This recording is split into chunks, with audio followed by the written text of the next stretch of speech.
A fiery truck crash turned the I-5 commute through Seattle into a nightmare this morning. The accident kept lanes closed for 8 hours and traffic was backed up for miles. KOMO 4's Jamie Lynn spent the day looking into the truck, its driver, and why it took so long to clear that crash. Jamie, how are things looking out there right now?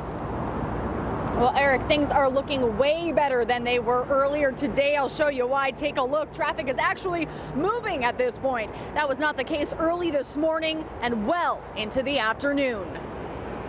Well, we're already late for school and work, and it's taken us about 40 minutes to do 5 miles so far, so it's a bit of a pain. The morning commute was a nightmare for thousands of drivers. My GPS is running me around in blocks. I don't think I've ever seen it this bad. Police say a semi with 2 empty FedEx trailers jackknifed on wet pavement about 4:30 a.m., crashing and burning on Interstate 5 in downtown Seattle. His back tires were getting great traction with the brakes and his front tires not so much. The crash closed the southbound lanes between the State Convention Center and I-90. I live right here in this little camp right here, and I was actually getting ready to go to sleep when I heard a big bang. It was a big mess, but not as bad as it could have been. No one was hurt, not even the driver. Police say he was lucky he escaped when he did.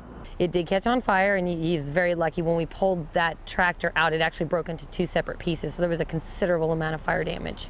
So why did it take nearly 5 hours to clear the roadway? Well, first, firefighters had to put out the flames and deal with a fuel spill. This is ridiculous. Is this because of the truck accident?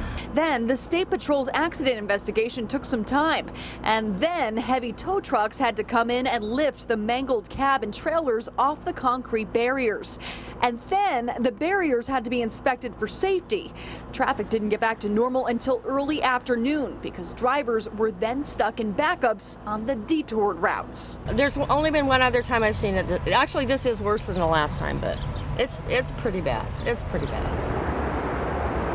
Now, the investigation is ongoing, and police say the driver is being cooperative. They don't believe that he was speeding, just going too fast for the wet road conditions. Live in downtown Seattle, Jamie Lynn, KOMO 4 News.